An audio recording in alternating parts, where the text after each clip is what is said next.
आपका 10th class का एक चैप्टर है मैथ का एपी, जिसको बोलते हैं अर्थमेटिक प्रोग्रेशन, समांतर श्रेणी कहते हैं इसको। आइए हम जानते हैं एपी का क्या है, मतलब कैसे आप एपी को डिफाइन करेंगे। एपी क्या है आपका, एक चैप्टर आपका 5 नंबर है मैथ। सबसे पहले मान कोई एक सीरीज दिखे, जैसे मान लिया आप एक टेबल 2 का लिखते हैं, 2 4 6 8 10, और ये आपको पता है।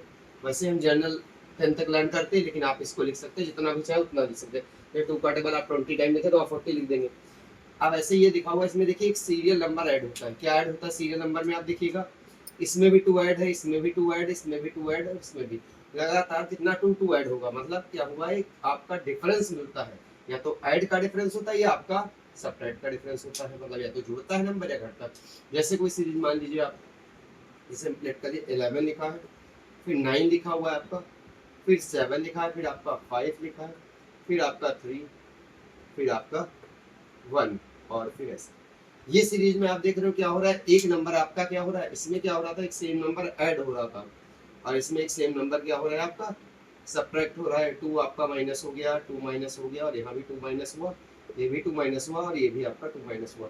तो आप क्या देखते हो, एपी की सबसे बड़ी एक कंडीशन होती है, शर्त, या तो एक सेम नंबर ऐड होगा या एक सेम नंबर माइनस होगा। इसमें कई बार ऐसा भी होता है कि आपका जीरो भी ऐड या सब्ट्रैक्ट हो जाता है, जीरो भी ऐड हो सकता है, जीरो भी आपका सब्ट्रैक्ट हो सकता है, तो आपका वो भी एपी होगा। अब हम बात करते हैं एपी में होता क्या है। इस जो फर्स्ट नंबर पे आता है, जैसे ये वाला आपका है, इनको हम बोलते हैं प्रथम पद। क्या बोलते हैं, प्रथम पद। प्रथम पद मतलब इंग्लिश में बोले तो फर्स्ट टर्म होता है। फर्स्ट टर्म को हम कैपिटल स्मॉल ए से लिखते हैं फर्स्ट टर्म को। वैसे ए1 होता है सीरीज। अब ऐसे इसका एपी का क्या होता है, जैसे ये सेकंड टर्म आ गया तो हम एपी का क्या लिखते हैं, दूसरा पद लिखते हैं। क्या लिखते हैं, दूसरा पद। इसको हम क्या लिखते हैं, ए2। इसको हम ए1 भी कह सकते हैं, ए1 बराबर है, इसको ए2 लिखते हैं, सेकंड टर्म होता है। सेकंड टर्म को क्या हम ए2 लिखते हैं, ए2 बराबर क्या होगा, ए प्लस डी।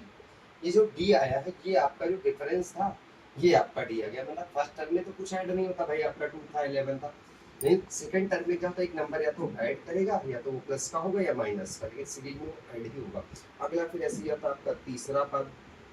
क्या होता है, तीसरा पद, इसको हम लोग क्या कहते हैं, ए3 कहते हैं।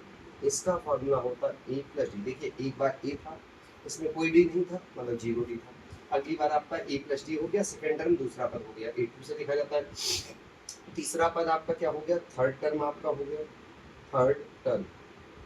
थर्ड टर्म को हम क्या लिखते हैं आपका, ए प्लस टू डी। देखिएगा ए प्लस डी, ए प्लस टू डी। एक टर्म में, प्रत्येक एक टर्म में, नए वाले टर्म में आपका कितना जुड़ता है, एक एक जुड़ता है। ऐसे हम इसको डॉट डॉट कर देंगे और ये आपका एक सीक्वेंस बनता जाएगा।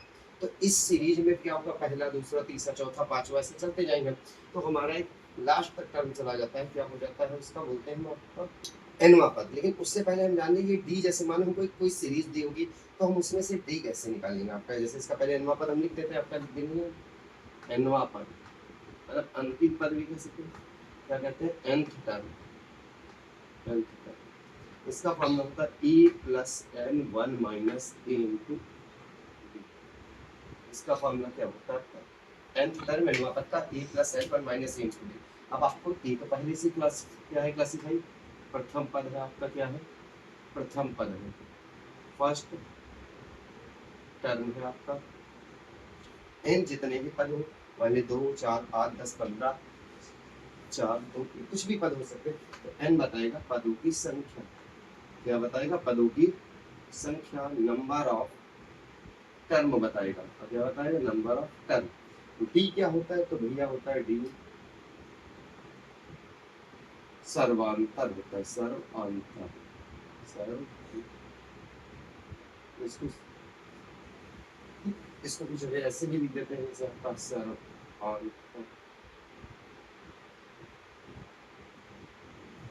तो इसमें कोई दिक्कत नहीं, इसमें इंग्लिश में बोलते हैं कॉमन डिफरेंस। क्या बोलते हैं, कॉमन डिफरेंस। Common difference. अब जैसे सीरीज का कोई आपसे देखिए, ये जो फॉर्मूले आपने बनाए थे, ये वाले फॉर्मूले A D A plus two D, ये इसी से सब बनते हैं, इसी फॉर्मूले से। जैसे लेट करिए, हमको मान लो पांचवा पद निकालना है। क्या निकालना है, पांचवा पद। तो हम क्या लिखेंगे, पांचवा पद। मतलब क्या हुआ, फिफ्थ टर्म। अब हम डायरेक्ट भी वही बात बता सकते हैं, डायरेक्ट क्या आएगा, ए प्लस 4 डी आएगा, लेकिन सामने से क्या होगा, ए यानी कि इधर 5 माइनस 1 इंटू डी होगा आपका, और फिर आप क्या करेंगे ए प्लस 4 डी। तो और डायरेक्ट भी एक कॉन्सेप्ट और समझ लीजिए आप लोग, क्या होता है, जैसे जितना नंबर का टर्म कहेगा, 5वां पद, 6 term, 10th term, 9th term, उसमें एक डी कम होता है। जैसे आपका फर्स्ट टर्म था तो 0 डी था, सेकंड टर्म है 1 डी है, थर्ड टर्म है तो 2 डी है, फिफ्थ टर्म पे जब आप जाएंगे या फोर्थ टर्म पे आपने मान ली फिफ्थ टर्म पे ए प्लस 4 डी, आप 9th टर्म लिखिए, 9वां पद क्या लिखिए, मान ली 9वां पद, 9वां पद 9th टर्म, तो फिर क्या आप लिखेंगे ए प्लस 8 डी, मतलब जितना नंबर टर्म होगा उससे एक डी आपका क्या हो जाएगा, लेस हो जाएगा। अब हम बात करते हैं ये डी जो आपका बार बार आ रहा है, कॉमन डिफरेंस, हम डी कैसे कैलकुलेट करते हैं। और देखिए जो एनवा पद होता है आपका, जो एनवा पद होता है, इस एनवें पद को ही हम क्या कहते हैं, अंतिम पद भी कहते हैं। तो आइए हम अंतिम पद की बात भी आपसे कर लेते हैं, ठीक है। इधर हम क्या कर लेते हैं, आपसे इसको रेस करके हम आपको बताते हैं क्या अंतिम पद का,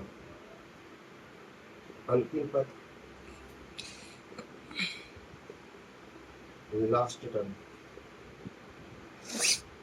इसको एल से लिख दिया जाता है और आपका फार्मूला नो चेंज होता है, ए plus N 1 minus A into, ये आपका लास्ट टर्म का फार्मूला होता है अंतिम पद निकालने। अब हम बात कर रहे थे आपसे सारवांतर निकालने की, कि सारवांतर क्या होगा, मतलब कॉमन डिफरेंस डी कैसे कैलकुलेट करते हैं, डी निकालने का। तो डी बराबर होता है ए2 माइनस ए1, क्या होता है ए2 माइनस ए1, मतलब दूसरे पद से पहले पद को घटा दीजिए, आपको सारवांतर पता हो जाएगा। देखिए हमने पहले कहा था -2 है, अब कैसे -2 है, 9 में से आपको माइनस करिए, तो एक मिनट समझिए, आप 9 में से 11 माइनस करिए तो आपको पता है -2, तो हमने बता दिया था कितना सारवांतर हो। अब अगली ये नहीं कि सर हम सेकंड वाले से फर्स्ट माइनस कर लेंगे तो ए पी आपका डी आ जाएगा, नहीं, आप थर्ड वाले से सेकंड माइनस करके जा चेक कर लीजिए, आप ए3 माइनस ए2 कर लीजिए, फिर भी वही आएगा, आप A3 minus sorry A4 minus A3 कर लीजिए, मतलब जस्ट पहले वाले टर्म को अगले वाले टर्म से माइनस करना। जैसे 10 टर्म दिए हैं तो 9th वाले टर्म से 10th वाले टर्म से 9th वाले को माइनस करिए, कहीं पर 20 टर्म दिए तो 20 वाले टर्म से 9th नंबर टर्म आप माइनस कर दीजिए, तो आपको क्या मिल जाएगा, कॉमन डिफरेंस मिल जाएगा। ये आपका क्या हो जाता है डी। क्योंकि आपका जो क्वेश्चन रहेगा इस एक्सरसाइज में, जैसे अभी एक्सरसाइज की बात करेंगे आपसे 5.1 की, तो वहाँ पर एक क्वेश्चन दिया हुआ, इसमें कहता है पहले चेक करिएगा कि ये जो सीरीज दी हुई है क्वेश्चन की कोई भी, वो एपी है, जब एपी है तो उसका अगला टर्म बताइए, मतलब 4 टर्म तक दी होती है, फिर 6 7 टर्म आपको 5वां 6वां 7वां पद निकालना हो, तो आप क्या करेंगे, सेकंड टर्म से फर्स्ट माइनस करके चेक कर लेंगे, और फिर थर्ड वाले से सेकंड, मतलब 2 टर्म तक हम चेक करेंगे, 2 बार डी चेक करेंगे, ये दोनों बार आपका डी का मान सेम आ जाएगा, तो हम क्या कर देंगे भैया, आपका क्या हो जाएगा, वो एपी हो जाएगा, क्या हो जाएगा आपका एपी हो जाएगा। फिर आगे आता है एपी में आपका, इसमें से कोई टर्म पूछ लेगा, जैसे आपसे ए की वैल्यू पूछ लिया, एन की वैल्यू पूछ लिया, ये इधर दे दिया वैल्यू की, 5वें पद की वैल्यू टर्म दिया, ए एंड डी कुछ भी पूछेगा तो वो आपका ऑप्शन। इसी एक्सरसाइज में एक और बात आएगी अभी आपकी, वो आपका आएगा पदों का योगफल, क्या आ जाएगा आपका एपी का पदों का योगफल, और क्या पदों का योगफल कैसे कैलकुलेट, हम सब आपके फार्मूला डिस्कशन कर दे रहे हैं। अब हम बात करते हैं पदों का योगफल, पदों का योगफल जिसको कहते हैं sum of term, sum of term, sum of terms. इसको शॉर्ट फॉर्म में पता है क्या लिखा जाता है, आपका एसएन लिख दिया जाता है, मतलब सम ऑफ टर्म, नंबर जितना होगा उतना टर्म लिखिएगा, तो ये हो जाता है। तो एसएन एक फॉर्मूला होता है, एसएन बराबर n/2 2a plus n 1 minus a into D, एक फॉर्मूला आपका ये हो गया। जैसे जो नंबर आप जितना नंबर आपसे कहेगा उतना निकाल दीजिए। इस एसएन का मतलब क्या हुआ, देखिए इस एसएन का मतलब हुआ कि मान लो 10 पद दिए हैं, तो एन आपका क्या हो गया, नंबर ऑफ टर्म हो गया, क्या हो गया, नंबर ऑफ टर्म्स हो गया, क्या हो गया, नंबर ऑफ टर्म्स, पदों की संख्या, कितने पद है ये आपको क्वेश्चन में गिवन कर देगा, नहीं दिया तो आप कैलकुलेट करें। एन फिर आपका क्या हो गया, तो एन फिर आपका क्या हो गया, पदों की संख्या, एन की जगह पर आप रखेंगे, जैसे आपको 10 पद टर्म का निकाला तो आप यहाँ पे लिखोगे S7 S10 लिखोगे, जैसे 20 का निकाला तो आप यहाँ पे S20 लिख दोगे। बात करें ए क्या होगा आपका, तो ए आपका क्या हो जाएगा, फर्स्ट टर्म, प्रथम पद होगा भैया, प्रथम पद, फर्स्ट टर्म। तो यहाँ पे कंफ्यूज मत होइए, जैसे एसएन में लिखा तो हमने लिखा है नंबर ऑफ टर्म, इसका मतलब यहाँ पे एस के साथ वो नंबर लिखा जाएगा, जैसे 7 टर्म का निकाल तो आप S7 लिखोगे, यहाँ पे नहीं केवल 7 लिखो, आप S7 लिखोगे, यहाँ पे आप केवल 7 लिखोगे, क्योंकि यहाँ पे n है केवल आपका, इसका मतलब उतने टर्म का सम टर्म है, तो S7 हो गया, S11 हो गया। एन तो पता ही हो कि आपको क्या है, नंबर ऑफ टर्म है। 1 आपको माइनस करना रहेगा। डी आपका हो गया क्या, सर अंतर, क्या हो गया, कॉमन डिफरेंस, क्या हुआ आपका, कॉमन डिफरेंस, ये आपका एन हो गया। तो एक पहला फॉर्मूला हो गया एस एन बराबर N by two, two A plus N one minus A into D. कई बार क्वेश्चन क्या बनाएगा आपसे, एस एन बता देगा कि 10 पदों का इतना योगफल दिया, 10 टर्म का योगफल दिया, सम दिया हुआ आपको, और एन आपसे पूछेगा कि बताइएगा कि किसी एपी के कुछ पदों का सम दिया हुआ है 100, और ए दिया है, डी दिया, आपसे एन पूछेगा पदों की संख्या, या बता दिया किसी एपी का 10 पदों का योगफल 200 है, हमें बताइएगा उसका सर्वांतर दिया है, प्रथम पद बताइए, तो आपसे ही कैलकुलेट करा दे, या आपको प्रथम पद दे देगा, नंबर ऑफ टर्म दे देगा और सम दे देगा, तो आपसे सर्वांतर कॉमन डिफरेंस पूछ लेगा। तो ये आपका पहला फॉर्मूला होगा जिससे क्वेश्चन लगेगा। फिर दो और फॉर्मूले होते हैं जिसमें क्या होता है, आपको पहला पद दिया होता है एपी का, पहला पद दिया होता है, और तब क्या दिया होता है आपको, अंतिम पद दिया होता है। पहला पद दिया होगा और अंतिम पद दिया होगा। क्या दिया होगा आपको, पहला और अंतिम पद दिया होगा। उस फॉर्मूले की बात करते हैं, क्या होगा, जब आपको क्या दिया होगा, जब आपको दिया होगा क्या, एस एन बराबर N by two A plus N. आप यहाँ पे देखिए, आप यहाँ पे आपको एपी का पहला पद दिया रहेगा, क्या एन तो आपको पता है, फिर क्या है, नंबर ऑफ टर्म है, क्या है, नंबर ऑफ टर्म्स है। उधर फिर आपको पता है जैसे 20 का निकालो तो S20 लिखोगे, पदों की संख्या है, क्या है, पदों की संख्या है आपकी, एन क्या, और ए क्या रहेगा आपका, प्रथम पद रहेगा, क्या रहेगा भैया, प्रथम पद, फर्स्ट टर्म, क्या रहेगा, फर्स्ट टर्म। एल क्या रहेगा, उस एपी का लास्ट टर्म, लास्ट टर्म क्या रहेगा, लास्ट टर्म, मतलब उसका अंतिम पद रहेगा एपी का, ये आपका क्या हो जाएगा, एल। इसमें क्या होगा, कई बार आपसे कहेगा कि किसी एपी के 25 पदों का योगफल, 4 पदों का योगफल इतना दिया हुआ है, S4 दिया हुआ आपको, और एपी का फर्स्ट टर्म आप निकाल दीजिए, या एपी के आपका फर्स्ट टर्म बता देगा और 10 टर्म का सम दे दिया, आपसे पूछेगा लास्ट टर्म क्या होगा, तो एक ये फॉर्मूला आपको लगाना होगा। ठीक, सेकंड हो गया। एक और फॉर्मूला होता है जिसमें फर्स्ट टर्म और आपका nth टर्म देता है, मतलब फर्स्ट टर्म देगा और उसका nth का मतलब कोई भी टर्म का नंबर देगा, जैसे कि एपी का पहला और 11वें पद का योगफल इतना दिया हो। एक फॉर्मूला क्या होता है, एस एन बराबर N by two A plus A N. इसमें अंतिम पद न कह के एनवा पद, कुछ भी एनवा पद दे देगा, जैसे पहला पद और 12वां पद कह देगा, एपी का फर्स्ट पद और 12th टर्म दिया हो, तो एन फिर आपको डिफाइंड रहेगा, क्या है, पदों की संख्या है, क्या भैया, पदों की संख्या है, नंबर ऑफ टर्म है आपका, क्या है, नंबर ऑफ टर्म्स, और एक क्या रहेगा आपका, प्रथम पद रहेगा, प्रथम पद रहेगा भैया, ठीक, फर्स्ट टर्म रहेगा, और एन क्या रहेगा आपका, ये कहेंगे उसका अंतिम पद कह सकते हैं, या अनवा पद, जो पद का नंबर दिया हुआ कह सकते हैं, इस तरीके से अंतिम पद ही इसको भी कह सकते हैं, क्या अंतिम पद ही कह सकते हैं, लास्ट टर्म ही, लेकिन एन लिख देगा, बस उसमें ये नहीं लिखेगा, अंतिम पद नहीं लिखेगा, उसमें कहेगा 5वां पद, 10वां पद, ये लिखेगा आपका, ये नहीं कि लास्ट टर्म, राइट लास्ट कहेगा तो आप एल लिख दीजिएगा, और जब कहेगा एपी का पहला पद और 12वां पद है तो आप ए लिखिएगा और 8 लिखिएगा। तो हमको नहीं जान, हमको लग रहा होगा कि आप लोगों ने एपी का इतना सब फॉर्मूला देखा, उसका इंट्रोडक्शन देख लिया आपने, ए कैसे कैलकुलेट कर दे। अब बात होती है, पहले टॉपिक स्टार्टिंग में छूट गया हमारा जरा, कि जैसे आपको क्वेश्चन में बताया था, क्वेश्चन कहेगा आपको एपी का सर्वांतर, पहले एपी चेक करिए और फिर आपसे कहेगा क्वेश्चन में कि एपी को राइट करिए अगले टर्म, जैसे 5 नंबर टर्म, 6 नंबर, तो एपी लिखने का फॉर्मेट क्या होता है, वो थोड़ा मिस हो गया पहले, फिर उसकी बात बता दीजिए, फिर आपके ये फॉर्मूले,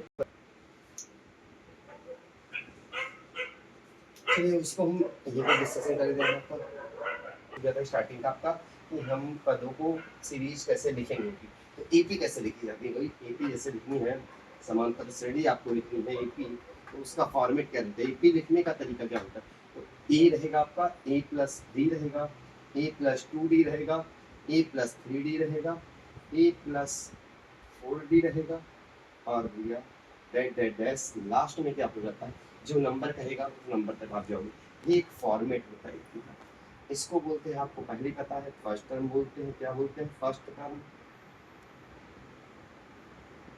प्रथम पद बोलते हैं, इस वाले पार्ट को बोलते हैं आप सेकंड टर्म, सेकंड टर्म, दूसरा पद, इस वाले पार्ट को बोलते हैं थर्ड टर्म, थर्ड टर्म, तीसरा पद इसको बोलते हैं फोर्थ टर्म, चौथा पद और इसको बोलते हैं हम क्या, पांचवा पद। और आगे भी ऐसे आप रेगुलर चलते रहेंगे, जितना नंबर टर्म कहे आप उसमें एक डी कम करिएगा, बस कुछ भी नहीं करना आपको। 5 नंबर टर्म कहेगा तो a+14, 9 नंबर कहेगा a+8d, 20 नंबर कहे a+19d, 100 टर्म कहे a+99d, 200 कहे a+199d, 75 कहे तो आप a+74d करिएगा। तो आपका क्या हो जाएगा, ये फिफ्थ टर्म हो जाएगा, फिफ्थ टर्म। ऐसे ही आपको एपी लिखनी है, क्योंकि अभी आपका क्वेश्चन एक्सरसाइज 5.1 में हमने बताया था, फोर्थ नंबर क्वेश्चन ऐसे ही, उसमें कई पार्ट दिए हुए, इसमें 4 टर्म तक एपी दी है। पहले आप एपी चेक करिएगा, फिर उसके बाद कहेगा एपी का 80 है आपकी, तो एपी का fifth number, six number, seventh number term गया था ना, तो आप क्या करेंगे, a+5d, a+6d और a+7d।